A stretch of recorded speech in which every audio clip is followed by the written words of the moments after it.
ਨਿਰਭਇਆ ਦੇ ਦੋਸ਼ੀਆਂ ਨੂੰ 22 ਜਨਵਰੀ ਨੂੰ ਫਾਂਸੀ ਦੇਣਾ ਮੁਸ਼ਕਿਲ ਦਿਖਾਈ ਦੇ ਰਿਹਾ ਹੈ। ਦਿੱਲੀ ਹਾਈ ਕੋਰਟ ਵਿੱਚ ਮਾਮਲੇ ਦੇ ਇੱਕ ਦੋਸ਼ੀ ਮੁਕੇਸ਼ ਦੀ ਪਟੀਸ਼ਨ ਉੱਤੇ ਸੁਣਵਾਈ ਦੌਰਾਨ ਤਿਹਾੜ ਜੇਲ੍ਹ ਪ੍ਰਸ਼ਾਸਨ ਵੱਲੋਂ ਕਿਹਾ ਗਿਆ ਕਿ ਦੋਸ਼ੀਆਂ ਨੂੰ 22 ਜਨਵਰੀ ਨੂੰ ਫਾਂਸੀ ਨਹੀਂ ਦੇਣੀ ਚਾਹੀਦੀ। ਜੇਲ੍ਹ ਪ੍ਰਸ਼ਾਸਨ ਵੱਲੋਂ ਦਲੀਲ ਦਿੱਤੀ ਗਈ ਹੈ ਕਿ ਦੋਸ਼ੀਆਂ ਨੇ ਅਜੇ ਦਇਆ ਪਟੀਸ਼ਨ ਪਾਈ ਹੈ, ਇਸ ਲਈ ਨਿਯਮ ਮੁਤਾਬਕ ਦਇਆ ਪਟੀਸ਼ਨ ਉੱਤੇ ਫੈਸਲਾ ਆਉਣ ਦੇ 14 ਦਿਨਾਂ ਬਾਅਦ ਫਾਂਸੀ ਹੋਣੀ ਚਾਹੀਦੀ ਹੈ।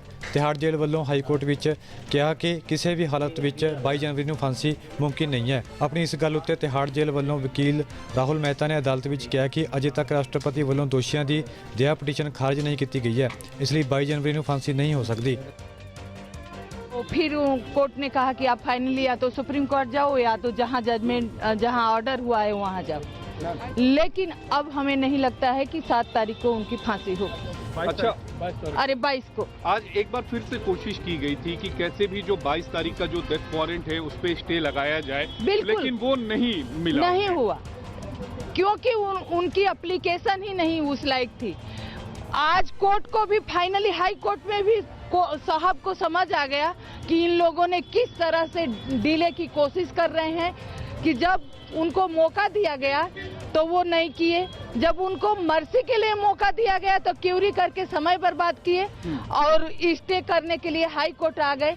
तो फिलहाल यहाँ स्टे तो नहीं हुआ है, लेकिन अब पता नहीं उनको 22 को फांसी होगी या नहीं होगी। अब ये केंद्र दिल्ली सरकार जानेगी। मामले की सुनवाई के दौरान हाईकोर्ट ने ये भी कहा कि 2017 में जब आपकी अपील खारिज हुई थी तभी से आपकी दया याचिका की जो घड़ी है वो शुरू हो गई थी, लेकिन आपने दया याचिका दाखिल नहीं की। हाँ, कोर्ट ने क्लियरली उनसे पूछा और कहा कि आपने 2.5 साल क्यों बर्बाद किया।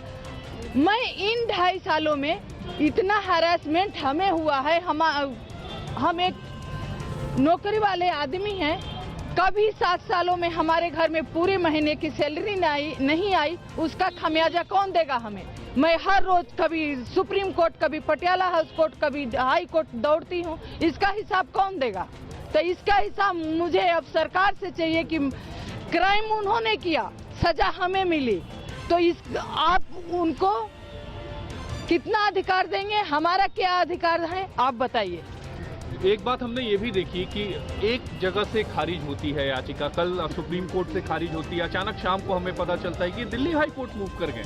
जी, तो ये कहीं ना कहीं या तो ये पूरी तरह से उनके वकीलों का डिले करने की कोशिश है, या हमारा जो सिस्टम है बिल्कुल अंधा है, बिल्कुल मुजरिमों को सपोर्ट करता है, विक्टिमों का कोई राइट नहीं है। लड़ाई जो है, कानूनी लड़ाई, वो अब जारी रहेगी, क्योंकि ये पटियाला हाउस कोर्ट भी जाएंगे।